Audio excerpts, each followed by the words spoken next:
அனைவருக்கும் வணக்கம்.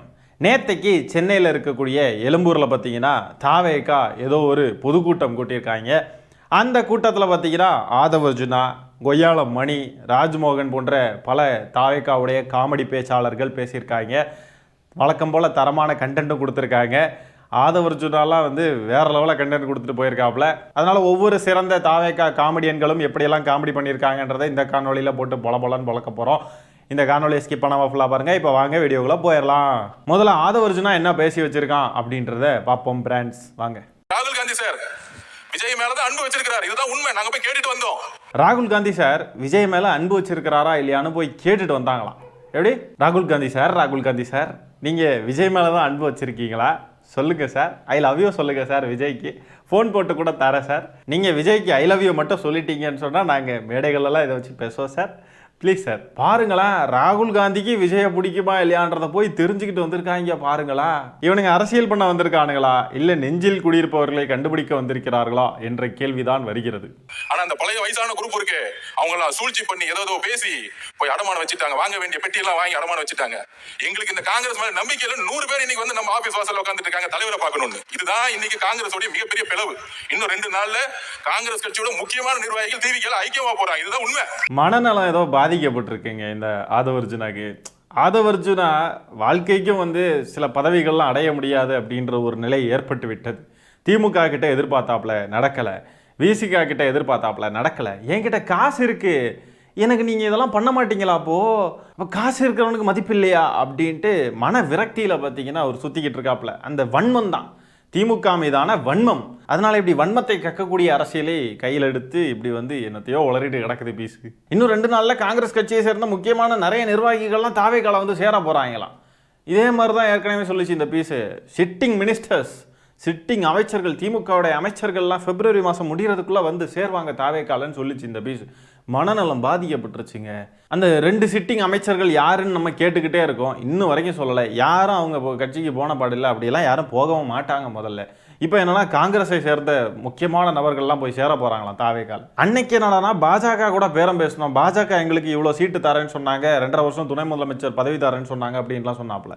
இப்போ என்னன்னா காங்கிரஸ்காரங்க எங்க கூட பேச வந்திருக்காங்க, காங்கிரஸ்காரங்க பேசுறதுக்கு எங்க ஆஃபீஸ் முன்னாடி கிடக்குறாங்க அப்படின்றாப்புல. அப்புறம் எதுக்கு இந்த தாவேகா காரணங்கள்லாம் சிங்கிளாக தான் வரும், அண்ணன் பயங்கரமான பிடுங்கி அப்படின்லாம் ஏன் இப்படிலாம் வேஷம் போட்டுக்கிட்டு திரியிறானுங்க?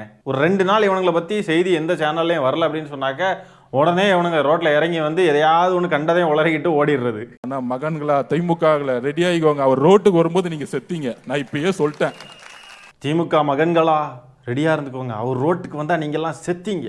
இதெல்லாம் நீங்கள் கரூரில் இருக்கக்கூடிய மக்கள்கிட்ட சொல்லியிருக்கலாம். அவர் வந்துக்கிட்டு இருக்காரு, நீங்கள் எல்லாம் சாக போகிறீங்க. விஜய் வேற அந்த பஸ்ஸில் போகிறப்போ இப்படியெல்லாம் வச்சுக்கிட்டு போனாப்புலங்க.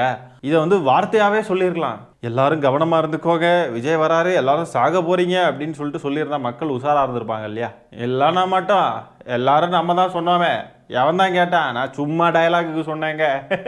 அவர் மட்டும் ரோட்டுக்கு இறங்கினா அப்படியே எல்லாம் பிடுங்கி நட்டை கழட்டிடுவார். அவர் தேர்தல் தேதி அறிவிச்சு 10 நாள் ஆச்சு, எங்கே போய் கிடக்கிறான்னே தெரில. பட்டினம்பாக்கம் வீட்டுக்கும் பனையூர் வீட்டுக்கும் தான் போயிட்டு இருக்கான். வீடு வாங்கியிருக்கிற இடம் எல்லாம் பாலை தான் ஸ்டார்ட் ஆகுது, பக்கா மாஸ்க்கு. இத்தனை நாள் நீங்கள் ரோட்டுக்கு உள்ள அவரை எழுதி வச்சுக்கோங்க, உங்கள் பரம்பரையே வருத்தப்பட போகுது. ஏன் தான் பிறந்தோம், பேசாம புள்ள அடுத்த இன்ப நிதியெல்லாம் அமெரிக்காவுக்கு செட்டில் பண்ணிடுவோம், தமிழ்நாட்டு பக்கம் திரும்பியே யோசிக்க கூடாது. ரெட் ஜெயிண்ட் வச்சா படம் எடுக்கிறீங்க, உங்க கம்பெனிக்கு இருக்க நோட்டீஸ் இன்னும் 3 மாசத்துல. ஆதவ் அர்ஜுனாக்கு இருப்பது பொறாமையும் வன்மமும் மட்டுமே. ஆதவ் அர்ஜுனா பேசக்கூடிய பேச்சுகள்ல இருந்தே தெரியும். ரெட் ஜெயிண்ட் வச்சு படம் எடுக்கிறீங்களா நீங்க? எல்லாரும் பாருங்க, 3 மாசம்தா, 2 மாசம் மாதிரி 3 மாசம்தா நாங்க ஆட்சிக்கு வந்துடுவோம், நீங்கெல்லாம் ஏன்டா பிறந்தோன்னு வருத்தப்பட போறீங்க, எல்லாம் வெளிநாட்டுக்கு போய் செட்டில் ஆயிருவீங்கன்றான். டேய், நாங்கள்லாம் இங்கே தாண்டா இருப்போம், நீ என்ன புடுங்குறன்னு நாங்களும் பார்க்குறோம். 3 மாதம் கழிச்சு இந்த வீடியோவை எடுத்து போட்டு நாங்கள் பேசுகிறோமா இல்லையான்னு பாடுறா. ரோட்டில் இறங்கினா என்னமோ பிடுங்கிடுவானாமே, இறங்க சொல்லுங்க, இறங்கட்டும். தேர்தல் தேதி அறிவிச்சு 10 நாள் ஆச்சுடா முண்டமே, இறங்கி பிரச்சாரம் பண்ண ஆரம்பிக்கிற. வீட்டுக்குள்ளே படுத்து தூங்கிட்டு இருக்கீங்க. இவன் சொன்ன மாதிரி இந்த விஜயன்ற நபர் மட்டும் ரோட்டுக்கு இறங்கட்டும், தக்காளி தரமான சம்பவங்கள் காத்துக்கிட்டு இருக்கு. ஏன்டா அரசியலுக்கு வந்தோடு மண்டையை போட்டு குழப்பிக்க போறானுங்க அத்தனை பேரும். அவ்வளோதான். அப்படியே பில்டப் பண்ணுறது, அப்படியே எங்கள் தலைவன் வந்தா அப்படியே யார் இப்படி யார், எங்கள் தலைவன் வந்தா அப்படியே சம்பவம் ஆயிரும், தலைவன் என்ன தலைவன் வரட்டு பாப்போம், தலைவன் என்னதான் புடுங்குறான்னு நாங்களும் பார்க்குறோம். அடுத்தது இந்த லூஸ் மோகன் லூசுத்தனமா பேசி வச்சிருக்கு நிறைய, அதை பார்ப்போம் பிராண்ட்ஸ். ஒண்ணும் இல்ல, இனி பேசுறதுக்கு ஒண்ணுமே இல்ல. களத்துல இறங்க போறேன், உங்க வீட்டு பிள்ளை உங்களை தேடி வர போறேன், வெற்றி தலைவரின் ஆணையோட வரேன். இனி உங்க வீட்டுல தான் எனக்கு சாப்பாடு, நாளை காலை டிஃபன் உங்க வீட்டுல, லஞ்ச் அண்ணன் வீட்டுல. ஜெயிக்கலாமா? வெற்றி நிச்சயம். எழும்பூர் வெற்றி தலைவரின் வெற்றி கோட்டை. வெற்றி வணக்கம், வெற்றி வணக்கம், வெற்றி வணக்கம். பாவம் ராஜ்மோகன் வீட்டில் சாப்பாடு கொடுக்க மாட்டேன் துரத்தி விட்டாங்க போல. வெளியில் சாப்பாடு, உங்கள் வீட்டில் தான் டிஃபன், உங்கள் வீட்டில் தான் லஞ்ச், எனக்கு சாப்பாடு போடுவீங்கல்ல, தருவீங்கல்ல. சாப்பாட்டை கன்ஃபார்ம் பண்ணிட்டாப்புல 2 வேலைக்கு. அப்போ 3வது வேலைக்கு மட்டும்தான் வீட்டில் போல. அதுக்கும் வேற ஏதாவது இன்னொரு கூட்டம் போட்டு உங்கள் வீட்டில் தான் ராத்திரி டின்னர் சாப்பாடு போடுவீங்கல்ல, ஷேர் தானே. பார்க்கவே பரிதாபமாக இருக்குங்க. சாப்பாடு கிடைக்காம திரியிறானுங்க தாவேக்காரனுங்க. வீட்டிலலாம் துரத்தி விட்டாங்க போல. எந்நேரமும் சோறு சோறு சோறுன்னு தான் இருக்கானுங்க. இவனுங்கெல்லாம் ஓட்டு கேட்டு வரானுங்களா இல்லை பிச்சை எடுக்கிறானுங்களா? சாப்பாட்டுக்கு சோறு போடுங்கம்மா தாயேன்னு பிச்சை எடுத்துக்கிட்டு இருக்கானுங்க. இவரை வேட்பாளராக அறிவிச்சுக்கிறாப்புல. நான் தான் வந்து வேட்பாளர், எழும்பூர் தொகுதி நான் தான் வேட்பாளர்ன்றாப்புல. இவங்க எல்லாருமே பாருங்க சென்னைக்குள்ள போட்டியிடணும்னு தான் நிற்கிறானுங்க. இன்னும் வேட்பாளர் பட்டியல் வரல. விஜய் வந்து பெரம்பூர்னு சொல்லியிருக்காங்க. பெரம்பூர் தானான்றதை கன்ஃபார்ம் பண்ணிக்கலாம் வேட்பாளர் பட்டியல் வந்ததுக்கு பிறகு. இப்போ ராஜ்மோகனும் நிற்க போறார் போல, எழும்பூர்னு சொல்லி பேசிக்கிட்டு இருக்காப்புல. சென்னையே திமுக கோட்டை. இவனுங்க அத்தனை பேரும் தலைமை கட்சியோட தலைமையில் இருக்கக்கூடிய அத்தனை பேரும் பாருங்க சென்னையில் நிற்க போறேன்னு சொல்றானுங்க. செருப்படி வாங்க போறானுங்க அத்தனை பேரும், அது உறுதி. அதுலேயும் ராஜ்மோகனுக்குலாம் தரமான செருப்படி இருக்க போகுது, அவ்வளோதான். ஏன்னா 1957 இருந்து இன்னைக்கு வரைக்கும் திமுக 2 தடவை தான் எழும்பூர்ல தோத்துருக்கு. இவங்கெல்லாம் ஏதோ ஒரு மாய உலகத்துல வாழ்ந்துகிட்டு இருக்கானுங்க. சென்னையில நிக்கிறானுங்க, எழும்பூர்ல நிப்போன்றானுங்க, ஜெயிச்சிரோன்றானுங்க, வெற்றி தலைவர் ஆணைன்றானுங்க, என்னமோன்றானுங்க. ராஜ்மோகனை எழும்பூர்ல இருக்கக்கூடிய மக்கள் எத்தனை பேருக்கு தெரியும்? இவனுங்க இந்த தடவை வாங்க போற அடி வித்தியாசமா இருக்க போது பாருங்க. ஒரு விதமா வாங்குவானுங்க, அது மட்டும் தெரியும். இவனுங்க வாய்க்கும், இவனுங்க கொழுப்பெடுத்து திரியறதுக்கும், இவனுங்க பேசுகிற பேச்சுக்கும் வாங்குவானுங்க பாருங்க.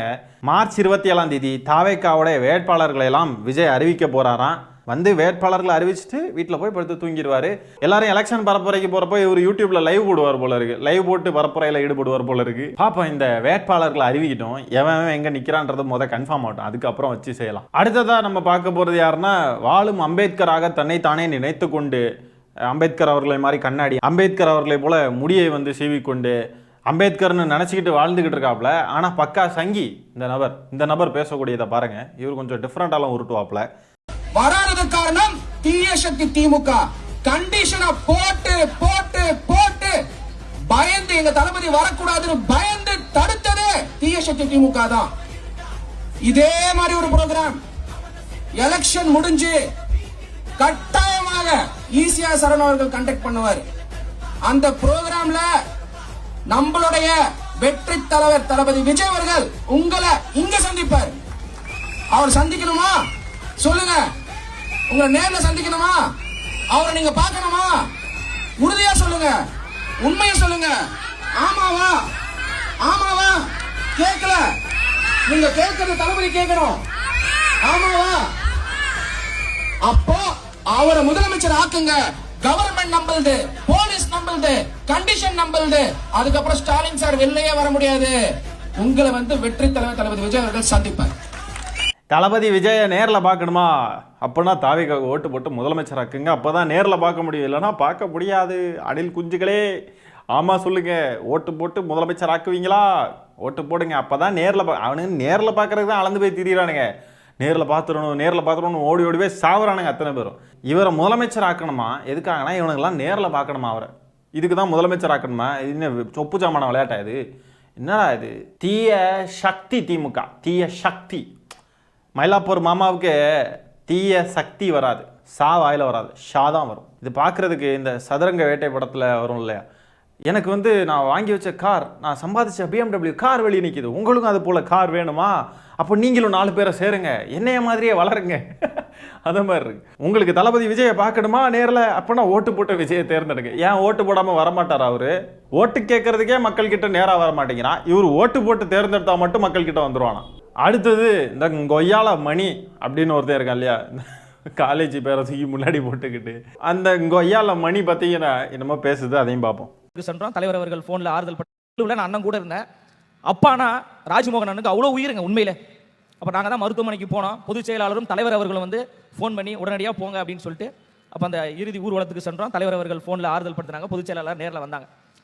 ஐய கட்சியில் அவ்வளோ முக்கியமான நபர் ராஜ்மோகன் இல்லையா? அந்த நபருடைய தந்தை வந்து இறந்திருக்கிறாரு. அவருடைய இறுதி ஊர்வலத்துக்கு ஃபோன் பண்ணி ஆறுதல் சொல்லியிருக்காரு தளபதி விஜய். அதுக்கு கூட நேரில் வரல. கட்சியில் ரொம்ப முக்கியமான ஒரு நபர் போகிற இடத்துல எல்லாம் தளபதி அது இதுன்னு கடந்து கத்திக்கிட்டு இருப்பாப்புல மேடையில். கட்சிக்காக அவ்வளோ உழைக்கக்கூடிய ஒரு நபர், அப்படி பேசக்கூடிய ஒரு நபர். வீடியோ காலில் வரும் தலைவர் இல்லை, வீட்டுக்கே வரும் எங்கள் தலைவர் தளபதி, கண்ணீரை துடைக்க வந்திருக்கிறார், அப்படி இப்படின்லாம் பேசக்கூடிய, உயிரை கொடுத்து பேசக்கூடிய ஒரு நபர். அப்பேற்பட்ட உழைப்பாளியுடைய தந்தை இறந்திருக்கிறாரு. அதுக்கு கூட நேரில் போய் பார்க்காம ஃபோனில் வந்து பேசியிருக்காருன்னா இவனுங்களுக்குலாம் சூடு சொரணை ஏதாவது இருக்கா? நியாயமாக பார்த்தா இவனுங்க விஜயன்ற நபரை தூக்கி போட்டு மிதிச்சிருக்கணும். அவ்வளோ விமர்சனங்களை அள்ளி தெளிச்சிருக்கணும். நீ எல்லாம் ஒரு தலைவனா? இப்படி ஒரு கட்சியில் இவ்வளோ முக்கியமான நபருடைய தந்தை இறந்திருக்கிறார், இது கூட வரமாட்டேங்கிறியே, நீ எல்லாம் ஒரு தலைவனா? உன்னை நம்பி எப்படி மக்கள் வாக்களிக்கிறதுன்னு கேட்டிருக்கணும். ஆனால் இவனுங்கெல்லாம் இதை பெருமையாக பேசுகிறானுங்க. இவனுங்களை தான் எப்படி புரிஞ்சுக்கிறதுனே தெரில. எதெல்லாம் கேவலமாக பார்க்கணுமோ அதெல்லாம் பெருமையாக பேசுகிறானுங்க, எதெல்லாம் பெருமையாக பார்க்கணுமோ அதெல்லாம் கேவலமாக பார்க்குறானுங்க. தலைகீழாக இருக்கானுங்க, தலைகீழாக வாழ்ந்துக்கிட்டு இருக்கானுங்க. தோக்க போகிறது உறுதியாக இருந்தாலும் ஜெயிச்சிருவோம் நமக்கு தான் ஆட்சின்றானுங்க. விஜயால் முடியவே முடியாதுன்னு தெரிஞ்சாலும் முடியும்னு உருட்டுறானுங்க. விஜய் 41 பேரை கொண்டுட்டாருன்னு சொன்னாலும் கொல்லவே இல்லைன்றானுங்க. எல்லாத்தையும் தலைகீழாக பேசிக்கிட்டு இருக்கானுங்களே, யார் சார் இவனுங்க? ஆகவே இந்த தற்குறிகள் இப்படி ஒரு கூட்டத்தை கூட்டி இப்படியெல்லாம் காமெடி பண்ணிக்கிட்டு போயிருக்கானுங்க. இந்த மாதிரி இவனுக்கு பேசியிருக்கிறத பற்றி என்ன நினைக்கிறீங்கன்றதை கமெண்ட்ஸில் பதிவு பண்ணுங்கள். இந்த காணொளியை நான் இத்துடன் நிறைவு செய்து கொள்கிறேன். நன்றி, வணக்கம்.